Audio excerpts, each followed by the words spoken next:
এরাও শত্রু, মুখোশের আড়ালে। শোন মা, ওর কোনো কথা তুই শুনিস না। তোর স্টিচটা কাটা হয়ে গেলে আজকে আমরা এখান থেকে চলে যাব। ফ্লাইটের টিকিটটা বুক করতে দিস। ফ্লাইট ক্যান্সেল করে দাও, টিকিট ছিঁড়ে ফেলো। আমি এখান থেকে কোথাও যাব না। কিন্তু মা। কোনো কিন্তু না। নন্দিনী আমাকে এমন জায়গায় আঘাত করেছে যেটা আমি সইতে পারছি না বাবা। আমাকে তো পাল্টা আঘাত করতেই হবে, at any cost।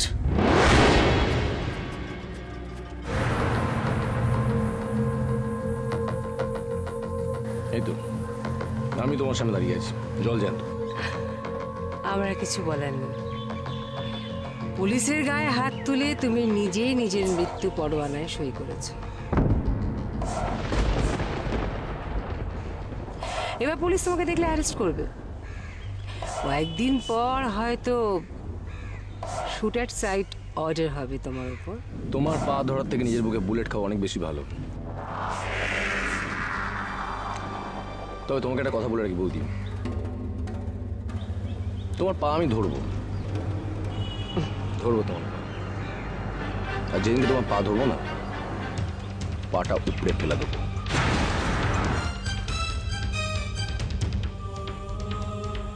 আমার পা উপড়ে ফেলবে তোমরা? সেই স্বপ্নই দেখো।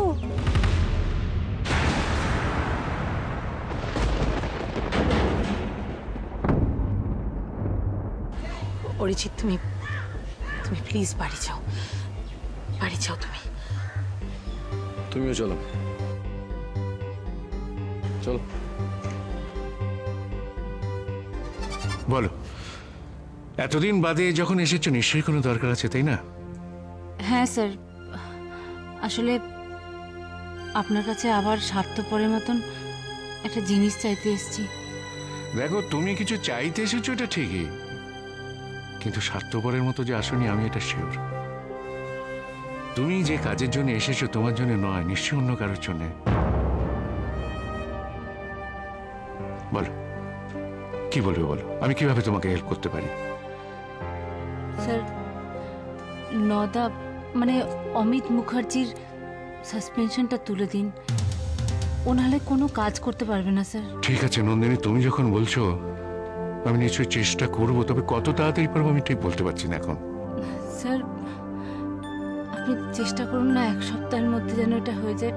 Please sir, please. ঠিক আছে, আমি তো বললাম আমি চেষ্টা করব। Okay sir. স্যার, আজ তাহলে উঠি। হ্যাঁ এসো, লড়াইটা চালিয়ে যাও, আমি তোমার পাশে আছি। Thank you sir. Welcome. Sir, নিজের যত্ন নেবেন। Thank you. আজ তাহলে আসি। হ্যাঁ এসো এসো। চলো। আজকে আমরা দুঃখ করবই বা কেন? আজ তো আমাদের কাছে খুশির খবর এসেছে। হ্যাঁ, আমি এক্ষুনি অমিতের সঙ্গে দেখা করতে যাব, আর সঙ্গে করে নিয়ে যাব 1 হাঁড়ি রসগোল্লা। সবাইকে মিষ্টি মুখ করাতে হবে না? সত্যি এত আনন্দের খবর এসেছে, সবাইকে তো মিষ্টিমুখ করাতেই হবে। অমিত ফিরে এসেছে বলে তুমি ভেবো না যে তুমি অরিজিৎকে বাঁচিয়ে নেবে। ওকে ছোবল মারা হয়ে গেছে, এখন শুধু নেতিয়ে পড়ার অপেক্ষা। মেজদা, ছোবল মারালেন তো মারালেন, এমন একটা সাপ দিয়ে ছোবল মারালেন যার কোনো বিষই নেই। এতে সাময়িক কষ্ট তো হয়, কিন্তু কেউ মরে না। এখানে আপনি না একটু গন্ডগোল করে ফেললেন। ছোবল কাকে বলে এবার আমি আপনাকে দেখাবো।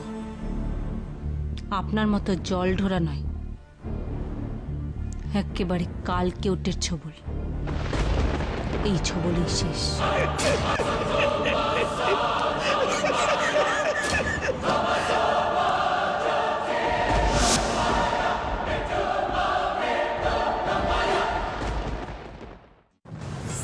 এরাও শত্রু, মুখোশের আড়ালে।